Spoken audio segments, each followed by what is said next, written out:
ಓಂ ಶ್ರೀ ಸಾಯಿರಾಮ್. ಆತ್ಮೀಯ ವಿದ್ಯಾರ್ಥಿಗಳೇ, 10ನೇ ತರಗತಿ ವಿಜ್ಞಾನ ರಸಾಯನಶಾಸ್ತ್ರದ ಮೊದಲನೇ ಪಾಠ ರಾಸಾಯನಿಕ ಕ್ರಿಯೆಗಳು ಮತ್ತು ಸಮೀಕರಣಗಳು ಎಂಬ ಪಾಠದ 3ನೇ ಭಾಗ, ಅಂತಿಮ ಭಾಗಕ್ಕೆ ಎಲ್ಲರಿಗೂ ಸ್ವಾಗತ. ಹಿಂದಿನ ಪಾಠದ ಕೆಲವೊಂದು ಮುಖ್ಯಾಂಶಗಳನ್ನು ನಾವು ಮೆಲುಕು ಹಾಕುವುದಾಗಿದ್ದರೆ, ರಾಸಾಯನಿಕ ಕ್ರಿಯೆಯ ವಿಧಗಳು, ಅವುಗಳ ಉದಾಹರಣೆಗಳನ್ನು ಪಟ್ಟಿ ಮಾಡಿದ್ವಿ, ಅದನ್ನು ಅರ್ಥೈಸಿಕೊಂಡಿದ್ವಿ. ಮುಖ್ಯವಾಗಿ ರಾಸಾಯನಿಕ ಕ್ರಿಯೆಯ ವಿಧಗಳಲ್ಲಿ ಮೊದಲನೇದು ಸಂಯೋಗ ಕ್ರಿಯೆ, ಎರಡನೇದು ವಿಭಜನಾ ಕ್ರಿಯೆ, ಮೂರನೇದು ಸ್ಥಾನಪಲ್ಲಟ ಕ್ರಿಯೆ, ನಾಲ್ಕನೇದು ದ್ವಿಸ್ಥಾನಪಲ್ಲಟ ಕ್ರಿಯೆ. ಅದಕ್ಕೆ ಸರಿಹೋಗುವಂತಹ ಪರ್ಯಾಯದ ಕ್ರಿಯೆಗಳ ಹೆಸರನ್ನು ಸಹ ಹೊಂದಿದ್ದಾವೆ. ಸಂಯೋಗ ಕ್ರಿಯೆಯನ್ನ ಬಹಿರುಷ್ಣಕ ಕ್ರಿಯೆ ಅಂತಲೂ ಕರೀತೇವೆ, ಯಾಕಂದರೆ ಅಲ್ಲಿ ಶಾಖ ಉಷ್ಣ ಬಿಡುಗಡೆ ಆಗುತ್ತೆ.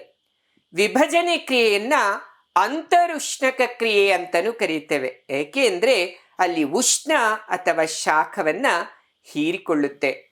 ಇನ್ನು ದ್ವಿಸ್ಥಾನಪಲ್ಲಟ ಕ್ರಿಯೆಯನ್ನ ನಾವು ಪ್ರಕ್ಷೇಪಣ ಕ್ರಿಯೆ ಅಂತಲೂ ಕರೀತೇವೆ.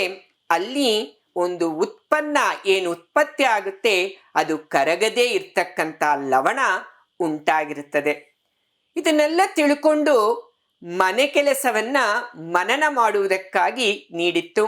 ಎಲ್ಲರೂ ಸಹ ಆ ನಿಮ್ಮ ಮನೆ ಕೆಲಸದ ಪ್ರಶ್ನೆಗಳಿಗೆ ಸ್ವಪ್ರಯತ್ನದಿಂದ ಉತ್ತರಿಸಿ ಅರ್ಥೈಸಿಕೊಂಡಿದ್ದೀರಿ ಅಂತ ನಾನು ಭಾವಿಸ್ತೇನೆ. ಹಾಗೂ ಆ ಉತ್ತರಗಳನ್ನು ಮತ್ತೊಮ್ಮೆ ನಾವು ಪರಿಶೀಲಿಸಿದ ನಂತರ ಇವತ್ತಿನ ತರಗತಿ 3ನೇ ಭಾಗ ರಾಸಾಯನಿಕ ಕ್ರಿಯೆಗಳು ಮತ್ತು ಸಮೀಕರಣಗಳಲ್ಲಿ ಬರ್ತಕ್ಕಂತಹ ಪ್ರಮುಖ ಕಿರುಘಟಕವಾದ ಉತ್ಕರ್ಷಣ, ಅಪಕರ್ಷಣ, ನಶಿಸುವಿಕೆ ಮತ್ತು ಕಮಟುವಿಕೆ ಇದಕ್ಕೆ ಮುಂದಾಗೋಣಂತೆ. ಮೊದಲಿಗೆ ಹಿಂದಿನ ತರಗತಿಯಲ್ಲಿ ನೀಡಿರ್ತಕ್ಕಂಥ ಮನನದ ಮನೆ ಕೆಲಸ 2 ಒಮ್ಮೆ ಪರಿಶೀಲಿಸೋಣ, ಖಚಿತ ಮಾಡಿಕೊಳ್ಳೋಣ ನಮ್ಮ ಉತ್ತರಗಳು ಸಮರ್ಪಕವಾಗಿದೆಯೋ ಇಲ್ಲವೋ ಎಂಬುದನ್ನು. ಮಕ್ಕಳ ಮನೆ ಕೆಲಸ 2, ಅದಕ್ಕೆ ಉತ್ತರಗಳನ್ನು ನೀಡಿದ್ದೆ. ಬಿಳಿ ಬಣ್ಣ ಬಳಿಯಲು ಎಕ್ಸ್ ವಸ್ತುವಿನ ದ್ರಾವಣವನ್ನು ಬಳಸಲಾಗುತ್ತದೆ. ಮೊದಲನೇ ಪ್ರಶ್ನೆ ಇದೆ, ಎಕ್ಸ್ ವಸ್ತುವನ್ನು ಹೆಸರಿಸಿ ಮತ್ತು ಅದರ ಅಣುಸೂತ್ರ ಬರೆಯಿರಿ. ಎಕ್ಸ್ ಎಂಬುದು ಕ್ಯಾಲ್ಸಿಯಂ ಆಕ್ಸೈಡ್ ಆಗಿದೆ, ಸುಟ್ಟ ಸುಣ್ಣ CaO.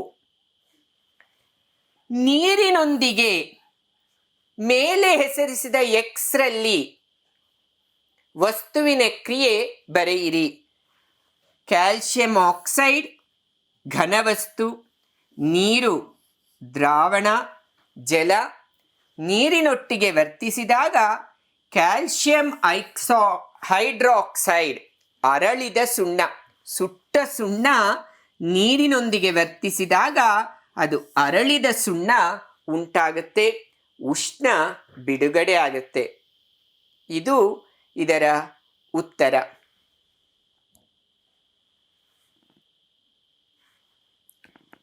ಉಷ್ಣ ಬಿಡುಗಡೆ ಆಗ್ತಾ ಇದೆ. ಈ ಕ್ರಿಯೆಗೆ ಮತ್ತೊಂದು ಹೆಸರು ಹೇಳ್ತೇವೆ, ಏನು ಅಂತ ಎಲ್ಲರೂ ಸಹ ಒಮ್ಮೆ ಮೆಲುಕು ಹಾಕ್ಬೋದಾ? ಬಿಡುಗಡೆ ಆಗ್ತಾ ಇದೆ ಉಷ್ಣ ಅಂದರೆ ಬಹಿರುಷ್ಣ ಕ್ರಿಯೆ ಅಂತಲೂ ಸಹ ಇದಕ್ಕೆ ಹೆಸರಿದೆ. 2ನೇ ಪ್ರಶ್ನೆ, ಕಬ್ಬಿಣದ ಮೊಳೆಯನ್ನು ಮುಳುಗಿಸಿಟ್ಟಾಗ ತಾಮ್ರದ ಸಲ್ಫೇಟ್ ದ್ರಾವಣದ ಬಣ್ಣ ಬದಲಾಗುವುದೇಕೆ? ಈ ಕ್ರಿಯೆ ಮುಖ್ಯವಾಗಿ ರಾಸಾಯನಿಕ ಸ್ಥಾನಪಲ್ಲಟ ಕ್ರಿಯೆ ಆಗಿದೆ. ಇದು ರಾಸಾಯನಿಕ ಸ್ಥಾನಪಲ್ಲಟ ಕ್ರಿಯೆ ಉಂಟಾಗಿದೆ. ಈ ಕ್ರಿಯೆಯಲ್ಲಿ ಕಬ್ಬಿಣ ತಾಮ್ರದ ಸಲ್ಫೇಟ್ ದ್ರಾವಣದಿಂದ ತಾಮ್ರವನ್ನು ಸ್ಥಾನಪಲ್ಲಟಗೊಳಿಸಿದೆ ಹಾಗೂ ಕಬ್ಬಿಣದ ಸಲ್ಫೇಟ್ ಉಂಟಾಗಿದೆ. ಆದ್ದರಿಂದ ತಾಮ್ರದ ಸಲ್ಫೇಟ್ನ ಬಣ್ಣ ಬದಲಾಗಿದೆ. ಕಬ್ಬಿಣ ಪ್ಲಸ್ ತಾಮ್ರದ ಸಲ್ಫೇಟ್ ದ್ರಾವಣ is equal to ferrous sulphate ತಾಮ್ರ ಉತ್ಪತ್ತಿಯಾಗಿದೆ. ಹೆಚ್ಚು ಕ್ರಿಯಾಶೀಲತೆಯನ್ನು ಹೊಂದಿರತಕ್ಕಂಥ ಕಬ್ಬಿಣವು ಕಡಿಮೆ ಕ್ರಿಯಾಶೀಲ ಇರ್ತಕ್ಕಂಥ ತಾಮ್ರವನ್ನು ಸ್ಥಾನಪಲ್ಲಟಗೊಳಿಸಿದೆ. ತಾಮ್ರದ ಸಲ್ಫೇಟ್ ಬಣ್ಣ ಬದಲಾಗೋದಕ್ಕೆ ಕಾರಣ ಅಲ್ಲಿ ಫೆರ್ರಸ್ ಸಲ್ಫೇಟ್ ದ್ರಾವಣ ಉಂಟಾಗಿದೆ. ಅದರ ಬಣ್ಣಗಳನ್ನು ಈ ಒಂದು ಚಿತ್ರಣಗಳಲ್ಲಿ ನೀವು ಗಮನಿಸ್ತಾ ಇದ್ದೀರಿ ಮಕ್ಕಳ.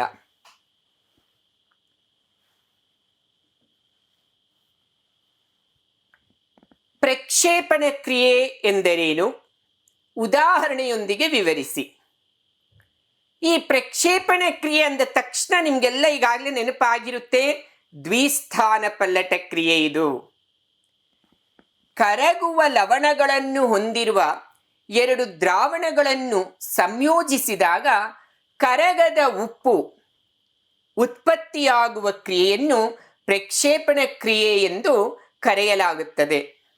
ವಿವರಣೆಯನ್ನ ಸೂತ್ರದೊಂದಿಗೆ ನಾವು ಬರೆದಿದ್ದೇವೆ. ಚಿತ್ರಣದಲ್ಲಿ ನಿಮಗೆ ಕಾಣಿಸ್ತಾ ಇದೆ, ಎರಡು ಕರಗುವ ದ್ರಾವಣಗಳನ್ನು ತೆಗೆದುಕೊಂಡಿದ್ದೇವೆ, ಬಣ್ಣನೇ ಇಲ್ಲ. ಒಂದಕ್ಕೆ ಮತ್ತೊಂದನ್ನು ಸೇರಿಸಿದಾಗ ಬಿಳಿ ಬಣ್ಣ, ಕರಗದೇ ಇರ್ತಕ್ಕಂಥ ಲವಣ ಅಲ್ಲಿ ಉತ್ಪತ್ತಿಯಾಗಿದೆ.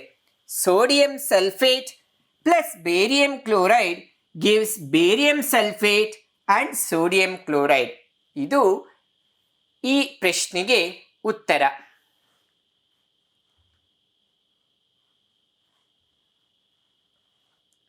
ಇದು ಎರಡನೇದು. ಈಗ ಮೂರನೇ ಪ್ರಶ್ನೆಗೆ ಉತ್ತರ. ಎಲ್ಲರಿಗೂ ಸಹ ಅರ್ಥ ಆಗಿದೆ ಅಂತ ಭಾವಿಸ್ತೇನೆ, ಹಾಗೂ ಎಲ್ಲರೂ ಸಹ ಉತ್ತರಗಳನ್ನು ಸಮರ್ಪಕವಾಗಿ ಬರೆದಿದ್ದೀರಿ ಎಂಬುದು ಸಹ ತಿಳಿದಿದ್ದೇನೆ. ಇನ್ನು ಮೂರನೇ ಭಾಗ ಉತ್ಕರ್ಷಣ ಅಪಕರ್ಷಣ ಕ್ರಿಯೆಗಳು. ಅದರಲ್ಲಿ ಮೊದಲನೇದು ನೋಡೋಣ, ಉತ್ಕರ್ಷಣ ಕ್ರಿಯೆ.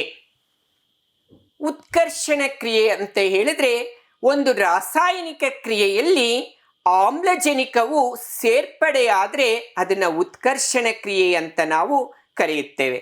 ಉದಾಹರಣೆಗೆ ನೋಡ್ತಾ ಇದ್ದೀರಿ, ಕ್ರಿಯೆಯಲ್ಲಿ, ಉದಾಹರಣೆಗಿಂತ ವ್ಯಾಖ್ಯಾನ ಇಲ್ಲೆಲ್ಲರೂ ಸಹ ಗಮನಿಸಬಹುದು. ಕ್ರಿಯೆಯಲ್ಲಿ ವಸ್ತುವೊಂದು ಆಮ್ಲಜನಕ ಪಡೆದುಕೊಂಡರೆ ಅದು ಉತ್ಕರ್ಷಣ ಕ್ರಿಯೆ.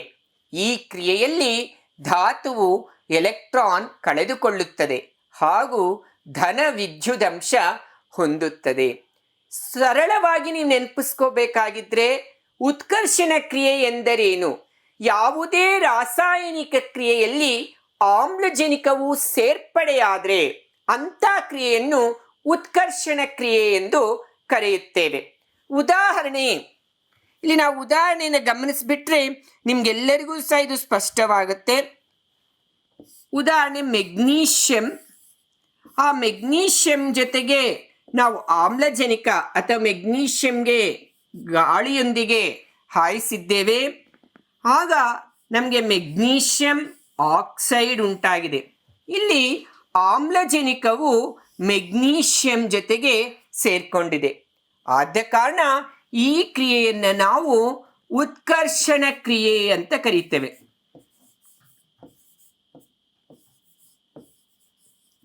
ಆಮ್ಲಜನಕ ಸೇರಿಕೊಂಡಾಗ ಅದು ಉತ್ಕರ್ಷಣ ಕ್ರಿಯೆ ಆಗುತ್ತೆ.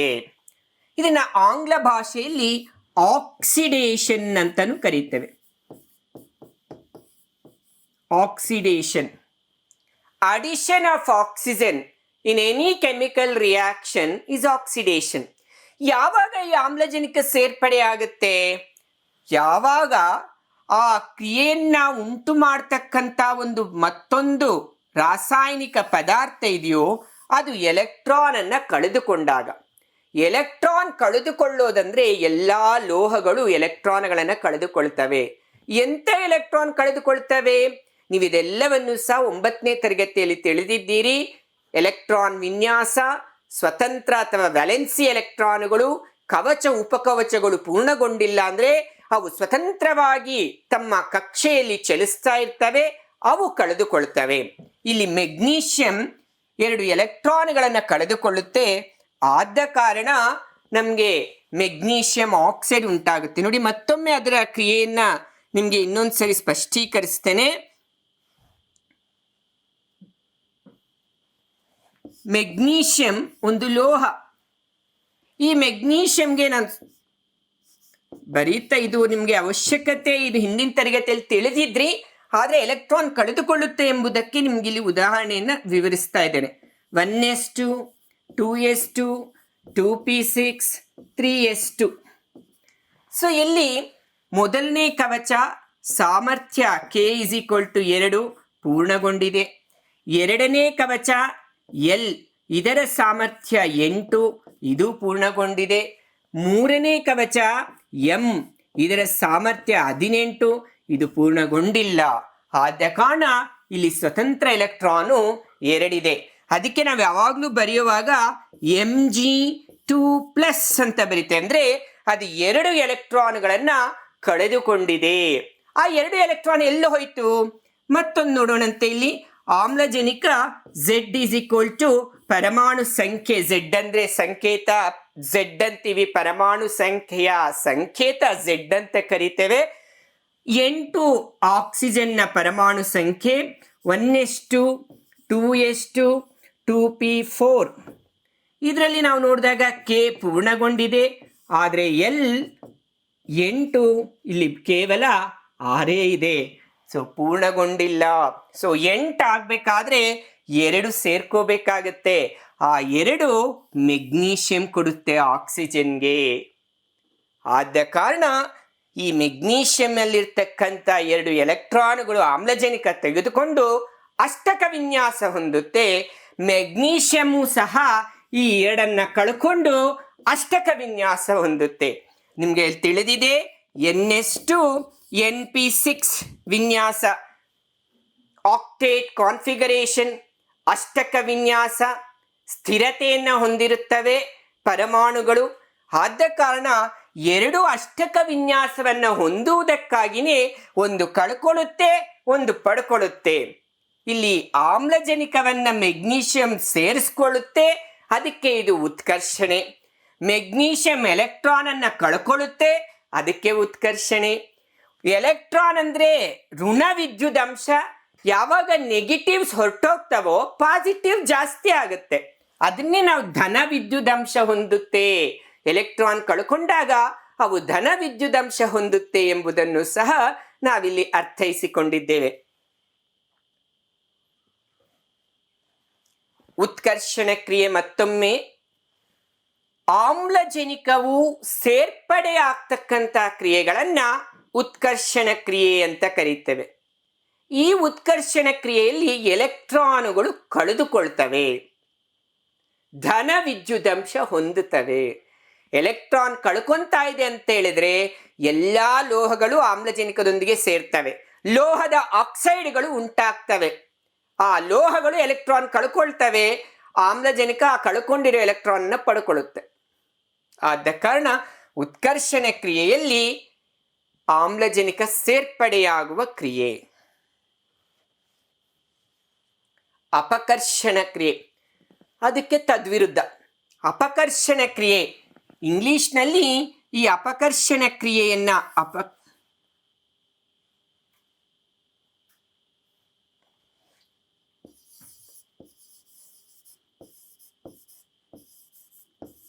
ಅಪಕರ್ಷಣ ಕ್ರಿಯೆ, ಇಂಗ್ಲಿಷ್ನಲ್ಲಿ ಇದನ್ನ ರಿಡಕ್ಷನ್ ಅಂತ ಕರೀತೇವೆ. ಏನು ರಿಡಕ್ಷನ್ ಅಂತ ಹೇಳಿದ? ಅಪಕರ್ಷಣ ಕ್ರಿಯೆ ಅಂದ್ರೆ ಏನು? ಅಲ್ಲಿ ನಾವು ಆಮ್ಲಜನಕ ಸೇರಿಸ್ಕೊಳ್ಳುತ್ತೆ, ಇಲ್ಲಿ ಆಮ್ಲಜನಕ ಹೊರ ಹೋಗುತ್ತೆ. ಅದರ ವಿರುದ್ಧ ಕ್ರಿಯೆ ಇದು. ಎಲೆಕ್ಟ್ರಾನ್ ಅಲ್ಲಿ ಕಳ್ಕೊಳ್ಳುತ್ತೆ, ಇಲ್ಲಿ ಎಲೆಕ್ಟ್ರಾನ್ ಪಡ್ಕೊಳ್ಳುತ್ತೆ. ಇದು ಅಪಕರ್ಷಣ ಕ್ರಿಯೆ ಆಗಿರುತ್ತೆ.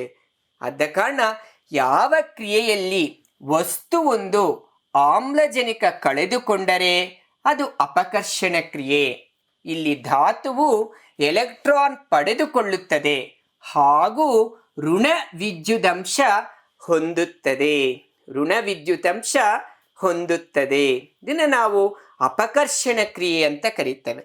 ಉದಾಹರಣೆ ಅಪಕರ್ಷಣ ಕ್ರಿಯೆಗೆ CuO plus H2 gives rise to Cu plus H2O. ಇದು ಅಪಕರ್ಷಣ ಕ್ರಿಯೆ. ಇಲ್ಲಿ ಆಮ್ಲಜನಕ ಇದೆ, ತಾಮ್ರದ ಆಕ್ಸೈಡ್. ಆ ಆಮ್ಲಜನಕ ಜಲಜನಕ ಹೈಡ್ರೋಜನ್ ಒಟ್ಟಿಗೆ ಸೇರ್ಕೊಂಡು ಬಿಡುತ್ತೆ, ನೀರಾಗುತ್ತೆ, ತಾಮ್ರ ಮಾತ್ರ ಇರುತ್ತೆ. ಇಲ್ಲಿ ತಾಮ್ರದ ಆಕ್ಸೈಡ್ ಹೋಗಿ ತಾಮ್ರ ಉಂಟಾಯ್ತು, ಅಲ್ಲಿ ಆಮ್ಲಜನಕ ಹೊರಗಡೆ ಹೋಯ್ತು. ಆ ಹೊರಗಡೆ ಹೋಗಿರೋ ಆಮ್ಲಜನಕ ಹೈಡ್ರೋಜನ್ ಜೊತೆ ಸೇರ್ಕೊಳ್ತು. ಆದ ಕಾರಣ ಈ ಕ್ರಿಯೆಯನ್ನ ನಾವು ಅಪಕರ್ಷಣ ಕ್ರಿಯೆ ಅಂತ ಕರಿತೀವಿ. ಆಮ್ಲಜನಕ ಕಳೆದುಕೊಳ್ತಾ ಇದೆ. ಆಮ್ಲಜನಕ ಕಳೆದುಕೊಳ್ತಾ ಇದೆ ಅಂತ ಹೇಳಿದ್ರೆ ಅಲ್ಲಿ ಎಲೆಕ್ಟ್ರಾನ್ ಪಡೆದುಕೊಳ್ಳುತ್ತದೆ ಅಂತ ಅರ್ಥ. ಎಲೆಕ್ಟ್ರಾನ್ ಅನ್ನ ತಾಮ್ರ ಪಡೆದುಕೊಳ್ಳುತ್ತೆ, ಯಾಕಂದ್ರೆ ಆಮ್ಲಜನಕ ಆಚೆ ಹೋಗ್ತಾ ಇದೆ. ಆಮ್ಲಜನಕದ ಎಲೆಕ್ಟ್ರಾನ್ ಇದು ಮತ್ತೆ ತೆಗೆದುಕೊಂಡು ಬಿಡುತ್ತೆ. ಇದು ಕೊಟ್ಟಿರ್ತಕ್ಕಂಥ ಎಲೆಕ್ಟ್ರಾನ್ ಅನ್ನ ಆಮ್ಲಜನಕಕ್ಕೆ ಮತ್ತೆ ಇದು ಪಡ್ಕೊಳ್ಳುತ್ತೆ. ಆದ ಕಾರಣ ಆಮ್ಲಜನಕ ಇನ್ನೊಂದರ ಸಹಾಯವನ್ನ ಪಡೆಯುತ್ತೆ, ಪಡೆದು ಸ್ಥಿರ ಆಗುತ್ತೆ, ಇನ್ನೇ ವಾಟರ್ ನೀರಾಗುತ್ತೆ. ಇದು ಅಪಕರ್ಷಣ ಕ್ರಿಯೆಗೆ ಉದಾಹರಣೆ. ಈ ಉತ್ಕರ್ಷಣೆ ಮತ್ತು ಅಪಕರ್ಷಣೆ. ಉತ್ಕರ್ಷಣೆ ಅಂತ ಹೇಳಿದ್ರೆ ಆಕ್ಸಿಡೇಷನ್, ಅಪಕರ್ಷಣೆ ಅಂದ್ರೆ ರಿಡಕ್ಷನ್. ಯಾವುದೇ ಒಂದು ಹೊಸ ಉತ್ಪನ್ನ ಆಗಬೇಕಾಗಿದ್ರೆ ರಸಾಯನ ಶಾಸ್ತ್ರದಲ್ಲಿ ನಡೀತಕ್ಕಂಥ ರಾಸಾಯನಿಕ ಕ್ರಿಯೆಗಳೆಲ್ಲವೂ ಸಹ ರೆಡಾಕ್ಸ್ ಕ್ರಿಯೆಗಳೇ. ಏನಾಗಾದ್ರೆ ರೆಡಾಕ್ಸ್ ಅಂದ್ರೆ oxidation and reduction taking place simultaneously in a chemical reaction ಅಂತ ಇಂಗ್ಲಿಷ್ನಲ್ಲಿ ಕರೀತೇವೆ. ಕನ್ನಡದಲ್ಲಿ ಸಹ ರೆಡಾಕ್ಸ್ ಕ್ರಿಯೆ ಅಂತಾನೆ ನಾವು ಕರಿಬೇಕಾಗುತ್ತೆ. ರೆಡಾಕ್ಸ್ ಕ್ರಿಯೆ ಎಂದರೇನು?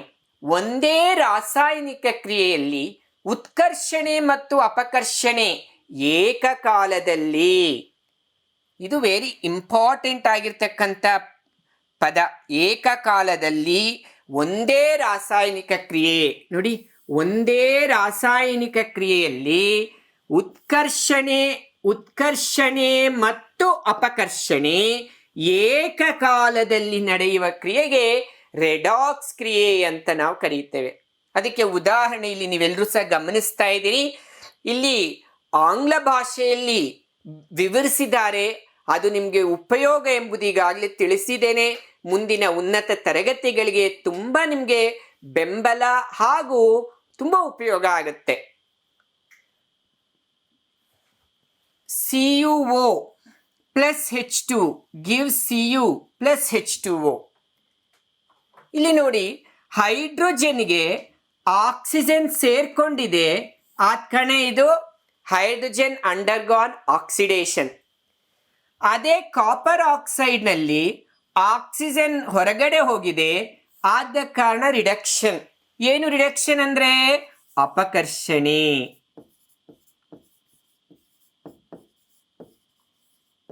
ಏನು ಆಕ್ಸಿಡೇಷನ್ ಅಂದ್ರೆ ಉತ್ಕರ್ಷಣೆ. ಒಂದೇ ರಾಸಾಯನಿಕ ಕ್ರಿಯೆಯಲ್ಲಿ ಉತ್ಕರ್ಷಣೆ ಹಾಗೂ ಅಪಕರ್ಷಣೆಗಳು ಏಕಕಾಲದಲ್ಲಿ ಒಂದೇ ಸಮಯಕ್ಕೆ ನಡೆದ್ರೆ ಅಂಥ ಕ್ರಿಯೆಯನ್ನ ರೆಡಾಕ್ಸ್ ಕ್ರಿಯೆ ಅಂತ ಕರಿತೇವೆ. ಇಂಗ್ಲಿಷ್ನಲ್ಲಿ ರೆಡಾಕ್ಸ್ ರಿಯಾಕ್ಷನ್. ರೆಡಾಕ್ಸ್ ರಿಯಾಕ್ಷನ್ ಇಲ್ಲಿ ಸಹ ನೋಡ್ತಾ ಇದ್ದೀರಿ. ಫೆರಿಕ್ ಆಕ್ಸೈಡ್ ಮತ್ತು ಹೈಡ್ರೋಜನ್, ಫೆರ್ರಮ್ ಅಥವಾ ಕಬ್ಬಿಣ ಪ್ಲಸ್ ನೀರು ಉಂಟಾಗ್ತಾ ಇದೆ. ಹೈಡ್ರೋಜನ್ಗೆ ಆಕ್ಸಿಜನ್ ಸೇರ್ಕೊಂಡಿದೆ, ಅದಕ್ಕೆ ಅದು ಆಕ್ಸಿಡೇಷನ್ ಆಯ್ತು. ನೀವು ತೋರಿಸುವಾಗ ನೋಡಿ ಸಂಕೇತ ತುಂಬಾ ಚೆನ್ನಾಗಿ ನೆನಪಿಟ್ಕೋಬೇಕು. Hydrogen undergone oxidation and ferric oxide undergone reduction by itself losing the oxygen. ತುಂಬ 4 ಮಾರ್ಕಿನ ಅಥವಾ 2 ಮಾರ್ಕಿನ ಪ್ರಶ್ನೆಗಳು ಈ ಕ್ರಿಯೆಯಲ್ಲಿ ತುಂಬ ಮುಖ್ಯ. ಯಾವುದೇ ಒಂದು ರೀತಿಯಲ್ಲಿ ಕೇಳಿದ್ರು ಸಹ ನೀವು ಬರೆಯೋಕ್ಕೆ ಸಾಧ್ಯತೆ ಆಗುತ್ತೆ. ರೆಡಾಕ್ಸ್ ಕ್ರಿಯೆ ಎಂದರೇನು ಉದಾಹರಣೆಯೊಂದಿಗೆ ವಿವರಿಸಿ. ಒಂದೇ ರಾಸಾಯನಿಕ ಕ್ರಿಯೆಯಲ್ಲಿ ಉತ್ಕರ್ಷಣೆ ಅಪಕರ್ಷಣೆಗಳು ಏಕಕಾಲದಲ್ಲಿ ನಡೆಯುವಂಥ ಕ್ರಿಯೆ ರೆಡಾಕ್ಸ್ ಕ್ರಿಯೆ. ಉದಾಹರಣೆ ಇಲ್ಲಿದೆ. ಉತ್ಕರ್ಷಣ ಕ್ರಿಯೆ ಮತ್ತು ಅಪಕರ್ಷಣ ಕ್ರಿಯೆಗಳ ವ್ಯತ್ಯಾಸ. ಆಕ್ಸಿಡೇಷನ್ ಉತ್ಕರ್ಷಣೆ, ರಿಡಕ್ಷನ್ ಅಪಕರ್ಷಣೆ. ಆಮ್ಲಜನಕ ಪಡೆಯುತ್ತದೆ ಉತ್ಕರ್ಷಣೆ, ಆಮ್ಲಜನಕ ಕಳೆದುಕೊಳ್ಳುತ್ತದೆ ಅಪಕರ್ಷಣೆ. ಜಲಜನಕ ಕಳೆದುಕೊಳ್ಳುತ್ತದೆ ಉತ್ಕರ್ಷಣೆ, ಜಲಜನಕ ಪಡೆಯುತ್ತದೆ ಅಪಕರ್ಷಣೆ. ಎಲೆಕ್ಟ್ರಾನ್ ಕಳೆದುಕೊಳ್ಳುತ್ತದೆ ಉತ್ಕರ್ಷಣೆ, ಎಲೆಕ್ಟ್ರಾನ್ ಪಡೆದುಕೊಳ್ಳುತ್ತದೆ ಅಪಕರ್ಷಣೆ. ಎಲೆಕ್ಟ್ರಾನ್ ಕಳ್ಕೊಳ್ಳುತ್ತೆ ಅಂದ ತಕ್ಷಣ ನಮಗೆ ನೆನಪಿಗೆ ಬರಬೇಕು, ಇದೆಲ್ಲ ನಿಮ್ಮ ಹಿಂದಿನ ತರಗತಿಯಲ್ಲಿ ನೀವು ಕಲ್ತಿರ್ತೀರಿ. ಮತ್ತೆ ಈ ತರಗತಿಯಲ್ಲಿ ಮುಂದೆ ಬರ್ತಕ್ಕಂಥ ರಾಸಾಯನಶಾಸ್ತ್ರದ ಪಾಠಗಳಾಗಿರ್ತಕ್ಕಂತಹ ಆಮ್ಲಗಳು, ಪ್ರತ್ಯಾಮ್ಲಗಳು, ಲವಣಗಳು ಅಥವಾ ಲೋಹಗಳು ಮತ್ತು ಅಲೋಹಗಳು ಎಂಬ ಪಾಠದಲ್ಲಿ ಮತ್ತೆ ನೀವು ಅರ್ಥೈಸಿಕೊಳ್ತೀರಿ. ಇಷ್ಟು ಮಾತ್ರ ನೆನಪಿಟ್ಕೊಳ್ಳಿ, ಲೋಹಗಳು ಉತ್ಕರ್ಷಣೆ ಹೊಂದುತ್ತವೆ. ಯಾಕೆ? ಎಲೆಕ್ಟ್ರಾನ್ ಕಳೆದುಕೊಳ್ಳುತ್ತೆ. ಎಲೆಕ್ಟ್ರಾನ್ ಕಳ್ಕೊಳ್ಳೋದ್ರಿಂದ ಲೋಹಗಳು ಉತ್ಕರ್ಷಣೆ ಹೊಂದುತ್ತವೆ, ಅಲೋಹಗಳು ಅಪಕರ್ಷಣೆ ಹೊಂದುತ್ತವೆ, ಎಲೆಕ್ಟ್ರಾನ್ ಪಡೆದುಕೊಳ್ಳುತ್ತವೆ. ಅವು ಆದ ಕಾರಣ ಅವು ಅಪಕರ್ಷಣೆ ಹೊಂದುತ್ತವೆ.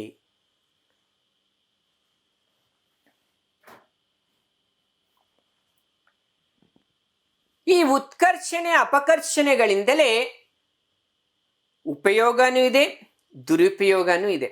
ಅದನ್ನೇ ನಮ್ಮ ಎಲ್ಲ ಚಿಂತಕರು ತಿಳಿಸ್ತಾರೆ. Everything is made for man's need, not for is greed ಅಂತ. ಎಲ್ಲವೂ ಮಾನವನ ಅವಶ್ಯಕತೆಗಾಗಿನೇ, ಅವನ ದುರಾಸೆಗಾಗಿ ಅದನ್ನು ಮಾಡಿದಾಗ ಅವನ ಅಂತ್ಯ ಅವನೇ ಅನುಭವಿಸ್ಬೇಕಾಗತ್ತೆ. ಅನೇಕ ಕಥೆಗಳನ್ನು ನೀವು ಕೇಳಿರ್ತೀರಿ. ಸರಳವಾಗಿ ಅಂತ ಹೇಳಿದ್ರೆ, ಒಬ್ಬ ರಾಜ ತುಂಬ ಆಸೆ ಇಟ್ಕೊಂಡಿರ್ತಾನೆ. ಅವನಿಗೆ ತಪಸ್ ಮಾಡಿದಾಗ ದೇವರು ಪ್ರತ್ಯಕ್ಷ ಆಗ್ಬಿಟ್ಟು ವರ ಕೇಳಿದ್ರೆ ಅವನು ಕೇಳ್ತಾನೆ, ನಾನೇನು ಮುಟ್ಟಿದ್ರು ಅದು ಬಂಗಾರ ಆಗಬೇಕು ಅಂತ. ಆಗ ಅವನು ತಥಾಸ್ತು ಅಂತಾರೆ ಭಗವಂತ. ಅವನ ತಪಸ್ಸಿಗೆ ಅವನ ವರ ನೀಡ್ತಾನೆ ಭಗವಂತ. ಆಯಿತು, ನೀನೇನು ಮುಟ್ಟಿದ್ರು ಬಂಗಾರ ಆಗಲಿ ಅಂತ. ಆಗ ಅವನು ಬರ್ತಾನೆ ಮನೆಗೆ, ಗೋಡೆ ಮುಟ್ತಾನೆ ಬಂಗಾರ ಆಗುತ್ತೆ, ಒಂದು ಕಂಬ ಮುಟ್ತಾನೆ ಬಂಗಾರ ಆಗುತ್ತೆ, ಚೇರ್ ಮುಟ್ತಾನೆ ಬಂಗಾರ ಆಗುತ್ತೆ. ಕೊನೆಗೆ ಅವ್ರ ಮಗಳು ಬರ್ತಾಳೆ, ಆಯ್ತಾ, ಬಂದು ಅಡುಗೆ ಎಲ್ಲ ಬಳಸ್ತಾಳೆ. ಆ ತಿನ್ನಕ್ಕೆ ಮುಟ್ಟಕ್ಕೆ ಹೋಗ್ತಾನೆ, ತಿನ್ನುವಂಥ ಪದಾರ್ಥನೂ ಬಂಗಾರ ಆಗುತ್ತೆ. ಅವನ ಮಗಳನ್ನ ಮುಟ್ತಾನೆ, ಅವಳು ಬಂಗಾರ ಆಗ್ತಾಳೆ. ಆಗ ಅವನಿಗನ್ಸುತ್ತೆ, ನಾನು ಕೇಳಿದ್ದು ತಪ್ಪಾಯಿತು, ನನ್ನ ದುರಾಸೆಯೇ ನನಗೆ ದುಃಖಕ್ಕೆ ಮೂಲ ಅಂತ. ಹಾಗೆ ಮಕ್ಕಳ, ಈ ಉತ್ಕರ್ಷಣೆ ಅಪಕರ್ಷಣೆ ಕ್ರಿಯೆಗಳು ಆಗಬೇಕು. ಯಾಕಂದ್ರೆ ಆಮ್ಲಜನಕ ಸೇರ್ಪಡೆ ಆಗ್ಬೇಕು ಆಹಾರದೊಂದಿಗೆ. ಏನಕ್ಕೆ?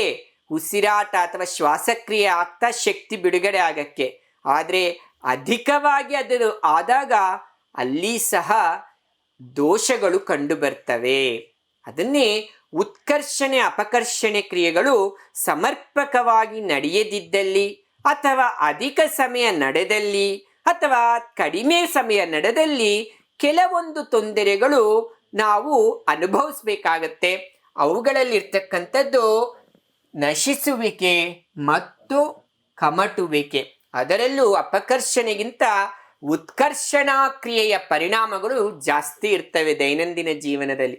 ನಾವೆಲ್ಲ ಇದನ್ನ ಅನುಭವಿಸಿದ್ದೇವೆ, ನೋಡಿದ್ದೇವೆ ಸಹ. ಉದಾಹರಣೆ ಅಂದ ತಕ್ಷಣ ನಿಮ್ಗೆ ಇಲ್ಲೆಲ್ಲ ನೆನಪು ಬಂದ್ಬಿಡುತ್ತೆ. ಇಲ್ಲಿ ನೋಡಿದ ತಕ್ಷಣನೇ ನಶಿಸುವಿಕೆ, ಕೊರೋಷನ್ ಅಂತೀವಿ. ಕಬ್ಬಿಣಕ್ಕೆ ಮಾತ್ರ ಈ ನಶಿಸುವಿಕೆಯನ್ನ ತುಕ್ಕು ಹಿಡಿಯೋದು ಅಂತ ಕರೀತೇವೆ. ಇಲ್ಲಿ ನಿಮ್ಗೆ ಕಾಣ್ತಾ ಇದೆ ಚಿತ್ರದಲ್ಲಿ ಕಬ್ಬಿಣದ ಮೊಳೆಗಳು ತುಕ್ಕಿಡಿದಿರ್ತಕ್ಕಂಥದ್ದು. ಕಬ್ಬಿಣ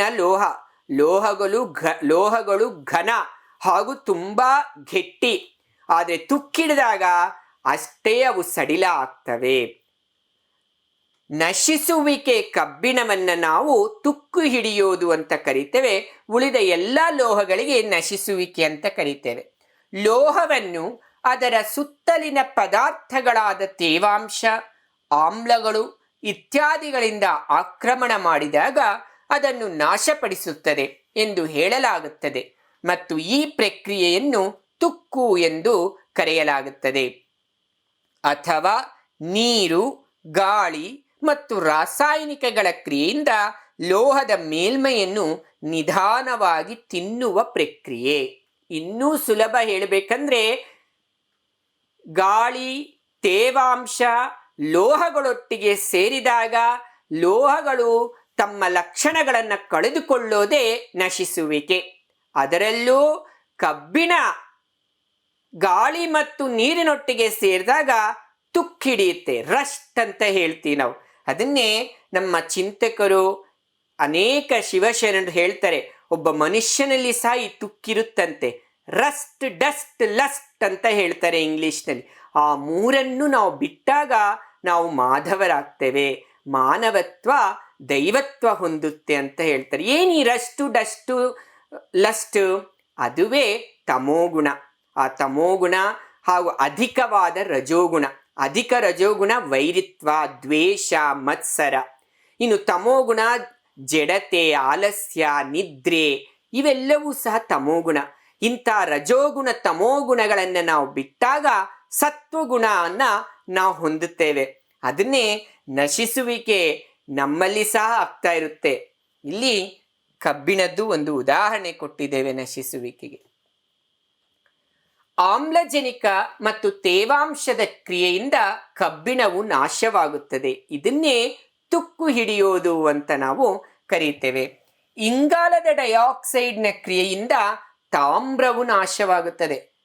ನೋಡಿ, ತಾಮ್ರ ತನ್ನ ಲೋಹತ್ವವನ್ನು ಕಳೆದುಕೋಬೇಕಾದ್ರೆ ಇಂಗಾಲದ ಡೈಆಕ್ಸೈಡ್ ಮುಖ್ಯ.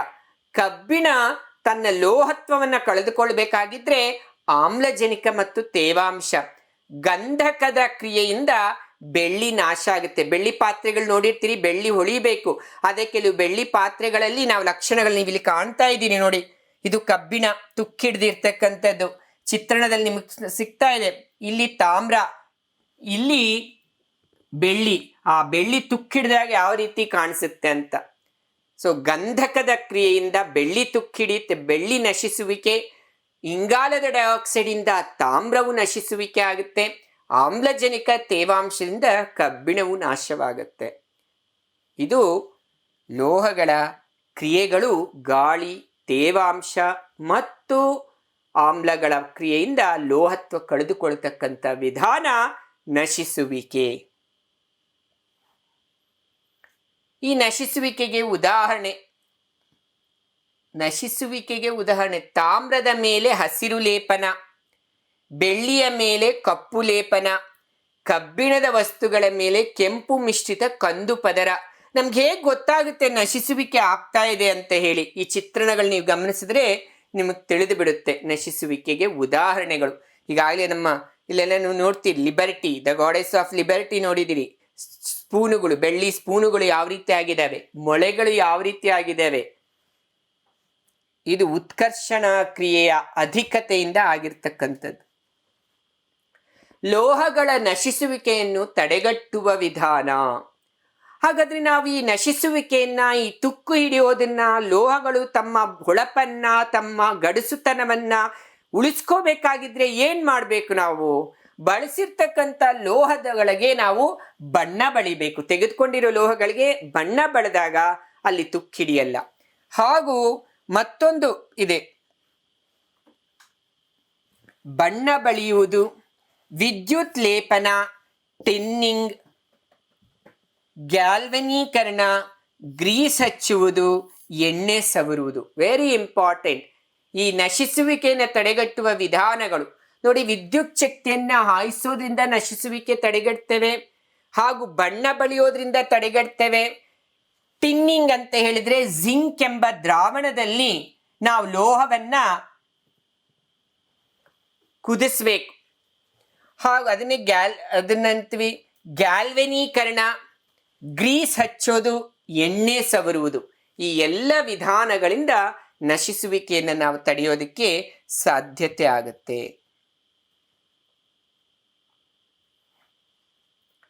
ಕಮಟುವಿಕೆ.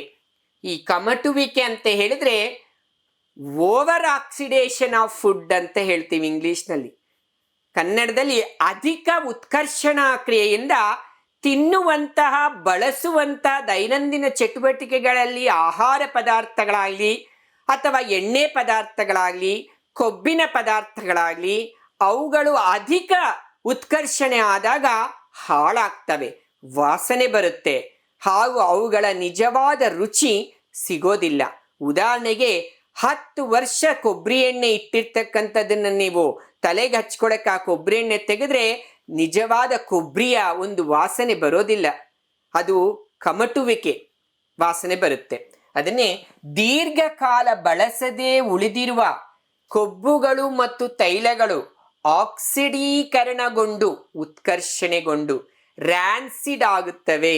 ಇದನ್ನ ನಾವು ಈ ಕಮಟುವಿಕೆಯನ್ನ ಇಂಗ್ಲಿಷ್ನಲ್ಲಿ ರ್ಯಾನ್ಸಿಡಿಟಿ ಅಂತ ಕರೀತೇವೆ. ಈ ಕಮಟುವಿಕೆಯನ್ನ rancidity. Over oxidation of food items, especially fats and oils, leads to rancidity.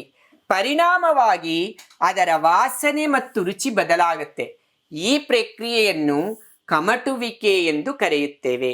ಇಲ್ಲಿ ಉದಾಹರಣೆ ಇಲ್ಲೆಲ್ಲ ಗಮನಿಸ್ತಾ ಇದ್ದೀರಿ ಯಾವ ರೀತಿ ಆ ಕಮಟುವಿಕೆ ಉಂಟಾಗುತ್ತೆ ಎಂಬುದನ್ನು.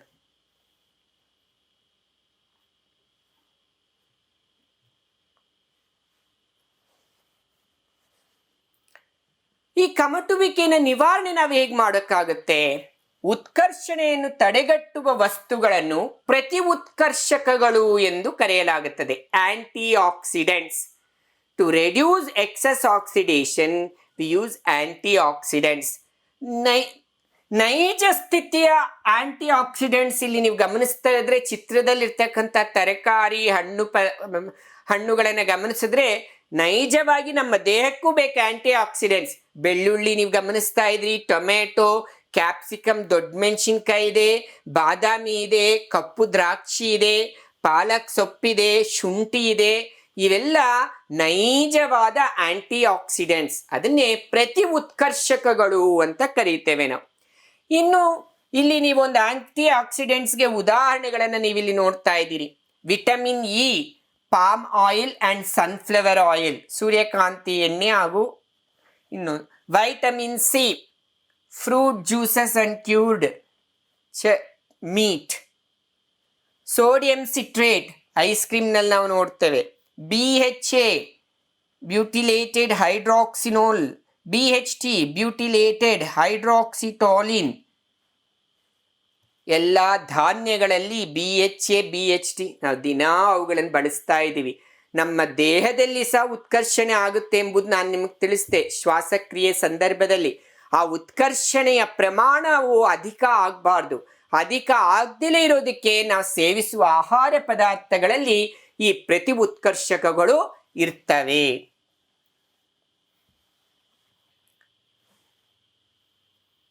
ಮನೆ ಕೆಲಸ 3 ಪಾಠ ರಸಾಯನಶಾಸ್ತ್ರ 10ನೇ ತರಗತಿಯ ರಾಸಾಯನಿಕ ಕ್ರಿಯೆಗಳು ಮತ್ತು ಸಮೀಕರಣಗಳ ಅಂತ್ಯಭಾಗ.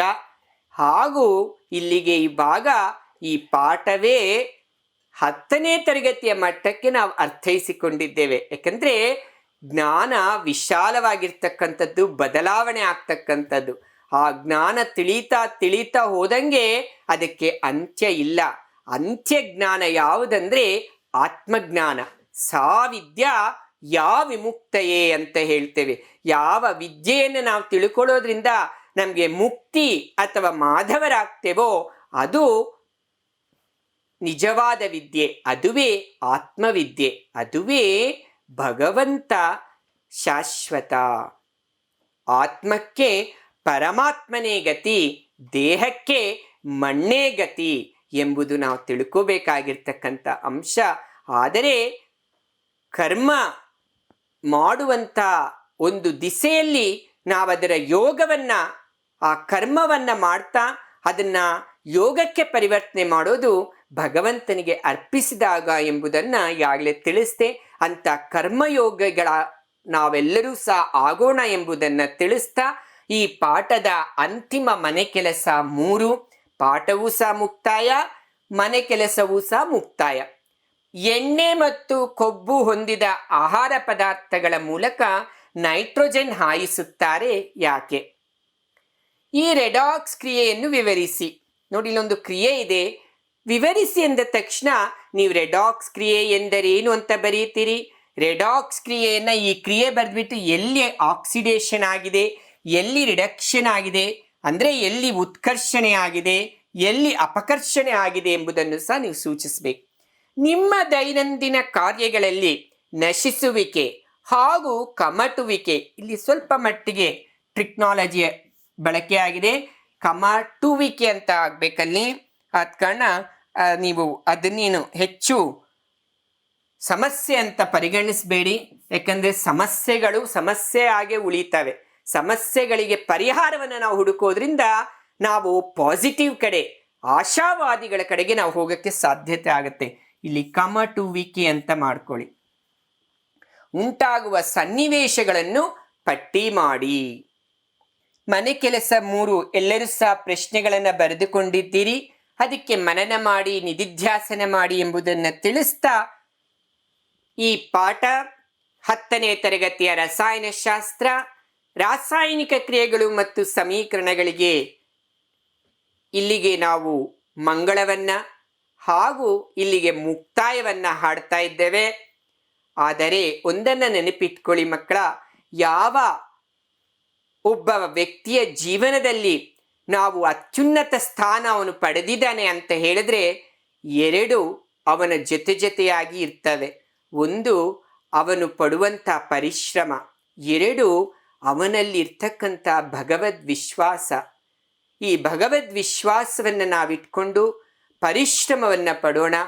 ಪರಿಶ್ರಮದಲ್ಲಿ ತೊಡಕುಗಳು, ತೊಂದರೆಗಳು ಬರುವುದು ಸಹಜ. ಯಾಕಂದರೆ ಪಾಂಡವರ ಕತೆ ಕೇಳಿರ್ತೀರಿ ಮಹಾಭಾರತದಲ್ಲಿ. ಪಾಂಡವರು ಕೃಷ್ಣ ಪರಮಾತ್ಮನನ್ನ ಹೆಜ್ಜೆ ಹೆಜ್ಜೆಗೂ ಸ್ಮರಣೆ ಮಾಡ್ತಾ ಇದ್ರು. ಆದರೂ ಅವ್ರ ಕಷ್ಟಗಳೇ ಇದ್ವು. ಹಾಗಂತ ಅವರು ಪರಮಾತ್ಮನನ್ನ ನೆನೆಯೋದು ಬಿಡಲಿಲ್ಲ. ಕಷ್ಟಗಳನ್ನು ಭಗವಂತನ ಪ್ರಸಾದ ಎಂಬುದ ರೀತಿಯಲ್ಲಿ ಅದನ್ನು ಸ್ವೀಕರಿಸ್ತಾ ಎದುರಿಸ್ತಾ ಹೋದರು. ಇದಕ್ಕೆ ಒಂದು ಚಿಕ್ಕ ಸರಳ ಕಥೆಯನ್ನು ಹೇಳಲು ಇಷ್ಟಪಡ್ತೇನೆ ಹಾಗೂ ಮುಗಿಸ್ತೇನೆ ಅಂತ ಹೇಳ್ತಾ, ಆ ಕಥೆಯಲ್ಲಿ ಇಷ್ಟೇ, ಒಂದು 3 ಕಲ್ಲಿರುತ್ತೆ. ಒಬ್ಬ ಶಿಲ್ಪಿ ಹೋಗ್ತಾನೆ. ಮೊದಲನೇ ಕಲ್ಲತ್ರ ಹೋಗ್ಬಿಟ್ಟು ನಿನ್ನನ್ನು ನಾನು ಗಣಪತಿ ವಿಗ್ರಹ ಮಾಡ್ತೇನೆ ಅಂತ ಹೇಳ್ಬಿಟ್ಟು ಅದು ಒಪ್ಪುತ್ತೆ. ಅವನು ಗಣಪತಿ ವಿಗ್ರಹ ಮಾಡಕ್ಕೆ ಆ ಕಲ್ಲಿನ ಬೇಡದ ಭಾಗ ಎಲ್ಲ ಕಡಿಯಕ್ಕೆ ಹೋಗ್ತಾನೆ. ಆ ಕಲ್ಲಯ್ಯೋ ನನ್ಗೆ ನೋವಾಗ್ತಾ ಇದೆ, ನನ್ ಬೇಡ, ನನ್ನ ವಿಗ್ರಹ ಆಗಲ್ಲ ಅಂತ ಹೇಳುತ್ತೆ. 2ನೇ ಕಲ್ಲತ್ರ ಹೋಗ್ತಾನೆ. ಆ 2ನೇ ಕಲ್ಲು ಆಯ್ತಂತ ಒಪ್ಪುತ್ತೆ. ಅದಕ್ಕೂ ಸ್ವಲ್ಪ ಮಾಡ್ತಾ ಹೋಗ್ತಾನೆ. ಅದು ಸ್ವಲ್ಪ ಹೊತ್ತು ತಡೆಯುತ್ತೆ, ತಾಳ್ಮೆಯಿಂದ ತಡೆಯುತ್ತೆ. ಆದರೆ ಹೆಚ್ಚು ನೋವಾದ ತಕ್ಷಣ ಹೇಳುತ್ತೆ, ಇನ್ನು ನನಗೆ ಬೇಡ, ನಾನು ವಿಗ್ರಹ ಆಗಲ್ಲ ಅಂತ ಹೇಳುತ್ತೆ. ಆದರೆ 3ನೇ ಕಲ್ಲತ್ರ ಹೋಗ್ತಾನೆ.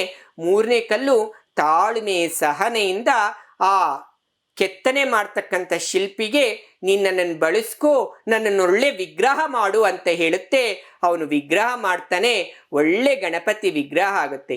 ಎಷ್ಟು ಚೆನ್ನಾಗಿರುತ್ತೆ ಅಂತ ಹೇಳಿದ್ರೆ ಆ ವಿಗ್ರಹ, ಇಡೀ ಪ್ರಪಂಚವೇ ಆ ವಿಗ್ರಹ ದರ್ಶನ ಮಾಡಕ್ಕೆ ಬರ್ತಾರೆ. ಬರುವಾಗ ದಾರಿಯಲ್ಲಿ ಈ 2 ಕಲ್ಲುಗಳು ಸಿಗ್ತವೆ. ಯಾಕಂದ್ರೆ 1ನೇ ಕಲ್ಲತ್ರ ಎಲ್ಲರೂ ಚಪ್ಪಲಿಯನ್ನ ಬಿಡ್ತಾರೆ, 2ನೇ ಕಲ್ಲತ್ರ ಎಲ್ಲರೂ ತೆಂಗಿನಕಾಯಿ ಹೊಡಿತಾರೆ, 3ನೇ ಕಲ್ಲಿಗೆ ಬಂದು ಎಲ್ಲರೂ ನಮಸ್ಕಾರ ಮಾಡ್ತಾರೆ. ಇದರ ಅರ್ಥ ಏನು? ಪರಿಶ್ರಮ, ಶ್ರಮ, ಕಷ್ಟ ಅದನ್ನು ಸಹಿಸ್ಕೊಂಡಾಗ ತಾಳಿದವನು ಬಾಳಿಯಾನು. ಆ ತಾಳ್ಮೆಯಿಂದ ನಾವೆಲ್ಲರೂ ಸಹ ಇರೋಣ, ಪರಿಶ್ರಮ ಪಡೋಣ, ಆತ್ಮಬಲ ಬೆಳೆಸ್ಕೊಳ್ಳೋಣ, ಭಗವಂತನಿಗೆ ಅರ್ಪಿಸೋಣ ಎಂಬುದನ್ನು ತಿಳಿಸ್ತಾ ಈ ಪಾಠಕ್ಕೆ ಇವತ್ತಿಗೆ ಮುಕ್ತಾಯವನ್ನ ತಿಳಿಸ್ತೇನೆ. ಸಮಸ್ತ ಲೋಕ ಸುಖಿನೋ ಭವಂತು. ಎಲ್ಲರಿಗೂ ಒಳ್ಳೆಯದಾಗಲಿ. ಜೈ ಸಾಯಿರಾಮ್. ಧನ್ಯವಾದಗಳು.